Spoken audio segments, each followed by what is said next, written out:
Javier, it's a pleasure to have you here with us. Tell us, to begin with, how did this movie come about, and how did the Iranian director end up doing such a Spanish movie. Spanish story with Spanish actors and so on? Well, I met him in 2013, I think it was, in Los Angeles. Funny enough, what the hell we were doing, both of us in Los Angeles? He from Iran, me from Spain. Well, he was promoting a movie there, and I was there also doing the same, and we met. For me, it was a great moment because I really admire his work. And then he told me back then, I want to make a movie in Spain now. So okay, all right, kudos to you. And then months later, he started to send a treatment, a short treatment that has more or less the profile of of what the movie is. And I was blown away by the quality of the details on the Spanish culture. And then he went to Spain and spent a lot of time there. He didn't learn the language because it's not easy to learn the language in 6 months. But he went there and he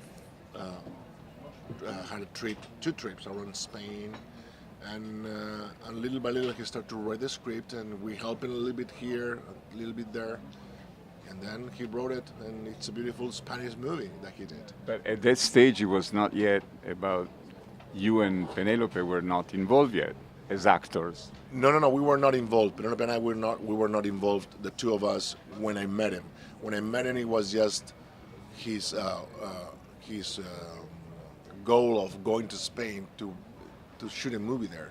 And then months after, he called Penelope, and then little by little start to put the characters together, and little by little start to call other actors.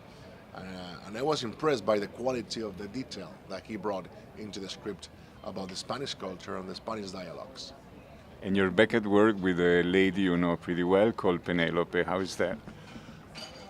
It's a pleasure because, first of all, she's a great actress, so that makes things way better and way easier.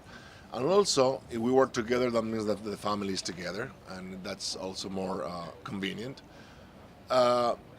And because we've been doing this job for a long time now, I guess we know how to divide reality from fiction, so we know how to separate things. And Pablo Escobar and Virginia Vallejo are fictional characters, as Paco and Laura from Everybody Knows, Oscar movie, are fictional characters, and they don't have anything to do with us. We just go there, create the fiction, have fun with the fiction, even if the fiction sometimes is painful, because the characters have to go through a painful moment.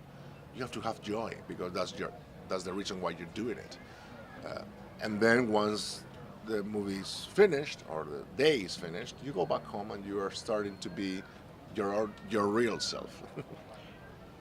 Last question, if you had to define Everybody Knows in a few words, not the storyline, but what really the movie's about, how would you define it? There are many things, there are many components of Asghar Farhadi in this movie, and that's why he's such a complex, rich director and writer. But I would say, if I have to pick up one, I will say how much we all are affected by the difference between being loved or feeling the lack of love. How much can we be destroyed when we feel we are not accepted or loved by someone, and how strong we feel and secure and capable when we feel loved by the ones that we care for.